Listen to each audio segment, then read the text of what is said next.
నమస్కారం అమ్మా. నమస్తే అమ్మా. అమ్మా, ఈ మాసంలో అక్షయ తృతీయ రాబోతుంది. అవునమ్మా. అక్షయ తృతీయ అనగానే చాలా మంది బంగారం కొనాలి అని చెప్పి వెళ్తూ ఉంటారు, తీసుకుంటూ ఉంటారు. బంగారం షాపులన్నీ కిటకిటలాడిపోతుంటాయి. అయితే పెద్దవాళ్ళు ఆఫర్లు కూడా ఇస్తారు. రేటు పెంచేసి ఆఫర్లు ఇస్తారేమో కదమ్మా. అది మనకి తెలియదు. జనరల్ గా మనం అనుకునే వరకు ఏదైనా డిస్కౌంట్లు ఉన్నాయంటే ఎక్కువ పెట్టి తక్కువకి ఇస్తుంటారు అంటారు కదమ్మా. అంతే కదమ్మా, ఎక్కువ కొంటే కూడా పెంచకపోయినా ఎక్కువ కొంటే టర్న్ ఓవర్ ఉంటుందని కూడా ఇవ్వచ్చు. అంచేత మనం గట్టిగా అనడానికి వీల్లేదు. అంతే అమ్మా. అయితే అమ్మా, మళ్ళీ మరికొంతమంది పెద్దవాళ్ళు ఏం చెప్తున్నారంటే అసలు బంగారం కొనడం కాదు, కొని మనం ఎవరికైనా దానం ఇస్తే మంచిది అని చెప్పి. అసలు నిజంగా ఏం చేయాలమ్మా అక్షయ తృతీయ రోజు? అసలు అక్షయ తృతీయ అన్న పదాన్ని పట్టుకుని, అక్షయం అంటే క్షయం కానిది, అంటే ఏది చేసినా అది అంతులేనంత ఫలితాన్ని ఇస్తుంది అన్న అర్థంలో చెప్తారు. కనుక బంగారం కొంటే అంతు లేకుండా మన ఇంటికి వస్తుంది అని మనం కొద్దిగా లౌకికంగా ఆలోచించి చూస్తున్నాం. కానీ అక్కడ ఒక చిన్న లాజిక్ మర్చిపోయాం. ఏంటమ్మా? బంగారం ఊరికే వస్తుందా మన ఇంటికి? లేదు. ఏం చేస్తే వస్తుంది? డబ్బులు ఖర్చు చేస్తున్నాం. అంటే బంగారం మన ఇంటికి రావడం ఎంత అక్షయమో, మన దగ్గర నుంచి డబ్బు పోవడం కూడా అంతే అక్షయం కదా. ఈ లాజిక్ ఎలా మిస్ అయ్యారు అందరూ? అవును కదా. నిజమమ్మా. మీరు కొని నాకు ఇస్తే నాకు అక్షయంగా వస్తుంది. అవును. కానీ నేను డబ్బు పెట్టుకుంటే నాకెలా వస్తుంది? అంతే కదా. అంచేత ఈ లాజిక్ ఒకటి గుర్తుపెట్టుకోండి. ఏం చేయాలో చేయక్కర్లేదో నేను చెప్పలక్కర్లేదు, మీరు అర్థమైపోతుంది. మొదటిది అసలు అక్షయ తృతీయ అంటే ఏమిటి? అక్షయం, ఈ రోజు ఏం చేసినా ఫలితం అక్షయంగా ఉంటుంది.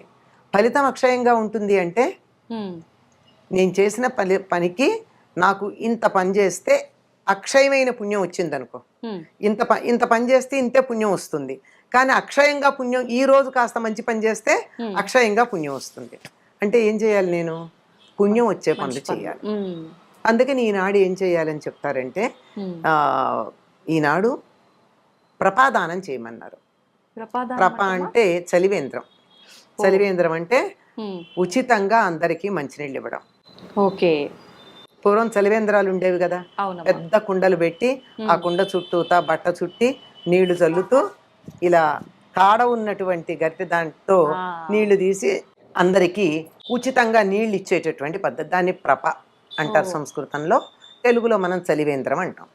నీళ్లు ఉచితంగా ఇచ్చేది. ఇది నేను చేయలేకపోవచ్చమ్మా. నేను పని మానుకుని 4 కుండలు పెట్టుకుని అంతవరకు నేను చేస్తా. 4 కుండలు పెట్టమంటే పెడతా, నీళ్లు పెట్టమంటే పెడతా. కానీ అక్కడే కూర్చుని నీళ్లు పోస్తూ కూర్చోమంటే నేను చేయలేను కదా. అందుకని దానికి ఒక మార్గం ఏం చెప్పారంటే, ఇంతకు ముందే ఒక కుండ కొని 4 రోజులు దాంట్లో నీళ్లు పోసి కడిగి శుభ్రం చేసి, ఎందుకంటే కుండ వెంటనే వాడరు కదా, 4 రోజులు నీళ్లు వాడకూడదు అందులోది. దగ్గు జలుబు చేస్తుంది. 4 రోజుల పాటు కుండలో పట్టినటువంటి నీళ్లు వేరే దానికి వాడుకోవచ్చు. మొక్కలకు పోయడము దానికి వాడాలి, తాగడానికి వాడరు. ఆ తర్వాత కుండ మీద మూకుడు కూడా తీసుకోవాలి, అది కూడా మట్టిదే. తీసుకుని ఈనాడు దాని నిండా నీళ్లు నింపి, వీలైతే సుగంధ ద్రవ్యాలు వేసి, అంటే యాలకు పొడి, కొద్దిగా పటికి బెల్లం, మరి తీపిగా కాదు, ఊరికే. అంటే మనకు అన్ని నీళ్లు రుచిగా ఉండకపోవచ్చు కదా. అంచేత అటువంటివి ఏదైనా సరే సుగంధ ద్రవ్యాలు వేసి, ఇంకా చాలా ఉన్నాయి నీళ్లలో వేసే సుగంధ ద్రవ్యాలు. ఏమేస్తారు? ఇంకా ఒక్క మల్లెపువ్వు వేయండి అమ్మా, నీళ్ళు ఎలా ఉంటాయో మీరు చూడండి. అవునా అమ్మా? ఒక కుండ నీళ్లలో ఒక్క మల్లెపువ్వు వేసి ఆ తర్వాత నీళ్లు తాగండి, వాటి పరిమళం ఎలా ఉంటుందో. ఒట్టి వేళ్ళు వేయచ్చు, యాలకు పొడి వేయచ్చు, ఇలాంటివి ఉన్నాయి, చాలా ఉన్నాయి. అలాంటి సుగంధ ద్రవ్యాలు మనకు అన్ని ఎక్కడ దొరుకుతాయి? కాస్త ఒక్క యాలక్కాయ కొట్టి అందులో వేస్తే చాలు ఇన్ని కుండెడి నీళ్ళకి. దాన్ని ఒక బ్రాహ్మణుడికి దానమేమన్నాడు. ఆ తర్వాత ఎంతమంది కన్నా ఇవ్వచ్చు, మొదలు అక్కడ. ఇప్పుడు మొదటి నమస్కారం తల్లికి చేయమన్నట్టు మొదట ఇచ్చేది అలా ఇచ్చుకోండి అన్నారు. ఆ తర్వాత ఆ రోజు చెప్పుల దానం, తెల్లని వస్త్రాల దానం, గొడుగు దానం చేయాలి. అంటే ఎండాకాలం వస్తుంది కదా, చక్కగా చెప్పులు ఇస్తే ఎవరికన్నా శుభం. వాళ్ళు కాళ్ళకి చెప్పులు వేసుకుంటే అమ్మయ్య ఎండలో కాళ్ళు మాడకుండా ఉన్నాయని సంతోషపడతారు. అలాగే గొడుగు, ఎండలో నడిచెడితే గొడుగు. ఆ తర్వాత తెల్లని నూలు వస్త్రాలు, అటుపైన విసనకర్ర, ఇంకా ఓపికంటే చందనం. వేసంకాలం వస్తోంది కదా, చందనం పూసుకున్నా. చందనం కొద్దిగా మంచిది, మార్కెట్లో దొరికే పౌడర్ కాదమ్మా. మంచి చందనపు చెక్క దొరికితే దాన్ని ఒక్కసారి ఇట్లా అరగదీసి ఆ అరగదీస్తే వచ్చే గంధాన్ని నీళ్లల్లో గనక ఒక్క చుక్క అంతకన్నా ఎక్కువ కాదు మళ్ళీ అది కలిపితే ఎంత మంచి పరిమళం ఉంటుందో చలువ చేస్తుంది శరీరానికి. అందువల్ల మంచి గంధం దానం చేయాలి. ఇంకా ఓపికంటే బంగారం దానం చేయాలి. బంగారం దానం చేస్తే ఇంత బంగారం దానం చేస్తే అంత బంగారం దానం చేసిన ఫలితం ఉంటుంది. అది ఆలోచిస్తారమ్మా, కానీ బంగారం దానం అంటే పోనీ చెయ్యకండి, ఎవరు చేయమన్నారు? వీలుంటే అని చెప్పాం కదా. బంగారానికి ప్రత్యామ్నాయంగా బెల్లం చేయొచ్చుగా. బెల్లాన్ని కూడా బంగారం అంటాం కదా. ఎందుకంటే ఒక్క గ్లాసు నీళ్లలో ఒక్క ఇంత బెల్లం ముక్క వేసుకుని తాగితే ఎండలోంచి వచ్చిన అలసట పోతుంది. ఇది బెల్లం అంటే కొంచెం మోటుగా ఉంటుందని చారెడు పంచదార చిటికెడు ఉప్పు వేసుకుని తాగమని మనకి ప్రభుత్వం వారు ప్రచారం చేస్తారు. చారెడు పంచదార చిటికెడు ఉప్పు ఇంత బెల్లం ముక్కలో ఉంటాయి. సరిపోయింది. పైగా దాంట్లో ఇంకా కాల్షియము ఐరన్ కూడా ఉంటాయి కనుక అది దానం చెయ్యండి. ఇలాంటివి ఇంకా ఇంకా చాదస్తంగా చాలా మంది స్వయం పాకాలు ఇస్తూ ఉంటారు. స్వయం పాకం అంటే ఒక 2-3 మనుషులు తినడానికి సరిపోయిన బియ్యము, పప్పు, కూరలు, చింతపండు, ఉప్పు, నూనెతో నెయ్యితో సహా ఇస్తారు. ఎవరికైనా ఇవ్వచ్చమ్మా? పండితులకే అంటే బ్రాహ్మణులకు ఇవ్వడం పూర్వం ఉండేది. ఇప్పుడు పుచ్చుకోదగిన బ్రాహ్మణులు కనపడితే మంచిదే, లేకపోతే ఎవరికైనా మంచిది. ఇప్పుడు వాళ్ళు కూడా ఆలోచిస్తున్నారమ్మా తీసుకోవడానికి కొన్ని ప్రదేశాల్లో. అందులో నూనె అనేటప్పటికీ సందేశిస్తారు. అందుకని చాలా మంది నూనె తీసి నెయ్యి పెడుతున్నారు. నెయ్యి పర్వాలేదమ్మా? సోమత ఉన్న వాళ్ళు అయితేనే ఇవ్వగలుగుతారు. ఎంతమ్మా, ఇంత ఇవ్వచ్చు కదా. ఒక పూట నెయ్యి ఎంత తింటారు? కిలో నెయ్యి తినరుగా. ఒక పూట భోజనానికి 100 గ్రాముల నెయ్యి చాలు కదా. అదే ఎక్కువ. వండుకుంటే కూడా ఎక్కువే అన్నంలో వేసుకోవడం కాక. కనుక ఇట్లాంటివి చెయ్యాలమ్మా. అంతేగాని బంగారం కొనుక్కోండి వద్దని చెప్పట్లా. ఇవాళ్లే కొని తీరాల నియమం పెట్టుకుంటే మాత్రం ఇబ్బంది. దాని వెనకాల లాజిక్ కూడా చూడండి. ఎంత వస్తోందో, ఎంత పెడితే ఎంత వస్తోందో ఆలోచించండి. ఇవన్నీ ముందే తెచ్చి పెట్టుకుంటాం, కుండ ముందే కొంటాం. బియ్యాలవన్నీ ఇవాళ వెళ్ళి కొనం కదా, అన్ని సిద్ధం పెట్టుకుంటాం. సిద్ధం పెట్టుకుని ఇవాళ దానం చేసామంటే అది పుణ్యం. డబ్బు రూపంలో ఇస్తున్నాము, వస్తువు రూపంలో తెచ్చుకుంటున్నాము, అదొకటే డిఫరెన్స్ అమ్మా మీరు చెప్పినట్టు. అది కూడా నిన్నటి రోజున కదా, అది బంగారం. మరి అక్షయం ఏదైనా అక్షయం అంటే డబ్బు పోవడం కూడా అక్షయం కదా. అంతే. కొంచెం ఆలోచించాలి. అవును, నిజంగా లాజిక్ మిస్ అయిపోయామమ్మా.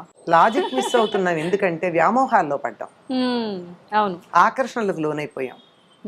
ఆకర్షణ, వ్యామోహం అనేవి రెండు పక్కన పెడితే సత్యం మన కంటికి అదే గోచరిస్తుంది. అమ్మా, ఈ అక్షయ తృతీయ ఇవన్నీ నిజంగా మన పాతకాలం నుంచి వస్తున్న ఆచారమేనమ్మా ఇది? అక్షయ తృతీయ ఉందమ్మా. అంటే నిజం చెప్పాలంటే మన తిథుల్లో ప్రతిదానికి ఒక ప్రత్యేకత ఉంది. కొన్ని ప్రాంతాల వాళ్ళు ఎక్కువ పాటిస్తారు, కొన్ని ప్రాంతాల వాళ్ళు తక్కువ పాటిస్తారు. ఇది మాత్రం మనం ప్రత్యేకంగా ఈ బంగారాలు కొనడం కాదు కానీ అక్షయ తృతీయ అనగానే కుండలో నీళ్లుతో సహా కుండ దానం ఇవ్వడం చాలా చోట్ల ఉందమ్మా. అయితే ఇప్పుడు కొంచెం ఋతువులు మారాయి. మనకి ఇప్పటికే వేసంకాలం వచ్చేసింది. పూర్వం ఇప్పటికి గానీ వేసవి వచ్చేది కాదు. ఇప్పుడు బీభత్సంగా ఉంది. అది వేసవి మధ్యలో ఉన్నాం కనుక ఈ ఈ అంటే ఈ చలివేంద్రం పెట్టడం అన్నది ఇప్పటిదాకా ఆగకుండా ఉగాదికి ముందు నుంచే పెడుతున్నాం. ఉగాదికే ఎండ తట్టుకోలేకుండా ఉన్నాం. ఎప్పుడైతే మనం ఇళ్లలో కూలర్లు ఆన్ చేసుకుంటున్నామో, ఏసీలు ఆన్ చేయడం మొదలు పెట్టామో, అంటే అందరూ కాదమ్మా, కొంతమంది 365 రోజులు వేసుకుంటారు, వాళ్ళ సంగతి కాదు. మనలాంటి మధ్యతరగతి వాళ్ళు అవసరం ఉంటేనే వేసుకునే వాళ్ళు ఎప్పుడు మొదలు పెట్టారో అప్పటి నుంచి ఈ ప్రపాదానం చేయడం అన్నది చాలా ముఖ్యం. ఇప్పటిదాకా ఆగక్కర్లేదమ్మా. ఇప్పుడు ఉన్నదానికి ఇంకో కుండను జోడించవచ్చు మనం. అంతే. అమ్మా, అక్షయ తృతీయ అంటే దానం చేయడము, కొనుక్కోవడం ఇది ఒక్కటేనా, లేదంటే పూజల విషయానికి వస్తే ఏమైనా ప్రత్యేక పూజలు చేయొచ్చు? అంటే విష్ణువుకు పూజ చేస్తాం అంతేనమ్మా. ప్రత్యేకమైన పూజలు అయితే ఏముండవు. ఈ రోజంటే కృష్ణుని పూజించాలి, విష్ణువుని పూజించాలి అని చెప్పడం ఉంది అంతే. ఈ రోజుకి ఇంకో ప్రత్యేకత ఏమిటంటే సింహాచలంలో చందనోత్సవం చేస్తారు. అక్షయ తృతీయ రోజున. రోజు రోజు చందనం పూస్తూ ఉంటారు కదమ్మా, ఒక లింగం లాగా తయారవుతుంది. లోపల ఉన్నది వరాహస్వామి. ఓకే. ఆ వరాహస్వామి పైన ఉన్నటువంటి చందనం అంతా ముందు తీసేస్తారు. ఒలుపుత్సవం అని చేస్తారు, చందనం ఒలిచేస్తారు. ఈ రోజున చందనోత్సవం చేస్తారు. అది ప్రత్యేకం. ఓకే. ఎందుకనమ్మా ఆ రోజే ఎందుకు చేస్తారు? ఆ రోజు ఆయన ఆవిర్భవించాడని నమ్మకం. ఓకే. ఇంకా ఏం చేయొచ్చమ్మా అక్షయ తృతీయ రోజు ప్రత్యేకంగా చేయాలంటే? మిఠాయిలు పంచమని చెప్తారు. ఇది కూడా ఒక కథ ఉంది. అక్షయ తృతీయని ఒక వ్రతంగా చేసేటటువంటి వాళ్ళు, మనకి లేదని చెప్పాను కదా ఉత్తర దేశంలో, వాళ్ళు ఒక కథ చెప్తారు. చాలా దీన స్థితిలో, దరిద్ర స్థితిలో ఉన్నటువంటి అతను ఎవరో చెప్తాను ఆనాడు గంగా స్నానం చేసి, మనకెక్కడ దొరుకుతుంది గంగా స్నానం? గంగా స్నానం చేయడానికి ఒక చిన్న చిట్కా ఉంది మనకి, షార్ట్ కట్. మనం బకెట్ నిండా నీళ్లు తీసుకుని ఆ నీళ్లలో ఒకసారి ఒక చెంబుడు నీళ్లు పోసుకున్న తర్వాత ఆ నీళ్ళని ఇలా 3 సార్లు చేత్తో ప్రదక్షిణంగా తిప్పుతూ గంగే గంగే గంగే అంటే ఆవిడ వస్తుందట గంగ. నిత్యం గంగా స్నానం చేయొచ్చు. అలా గంగా స్నానం చేసి, మనకు అందుబాటులో ఉన్నది అదే గనక గంగా స్నానం చేసి ఆనాడు మాధవుణ్ణి పూజించి మిఠాయిలు చేసి అందరికీ పంచిపెట్టినందువల్ల ధనవంతుడయ్యాడు అని మనకి ఒక కథ ఉంది. అందువల్ల ఈనాడు తీపి పదార్థాలు కూడా అందరికీ పంచాలి. చాలా మంచి విషయాలు తెలియజేశారమ్మా, ధన్యవాదాలు.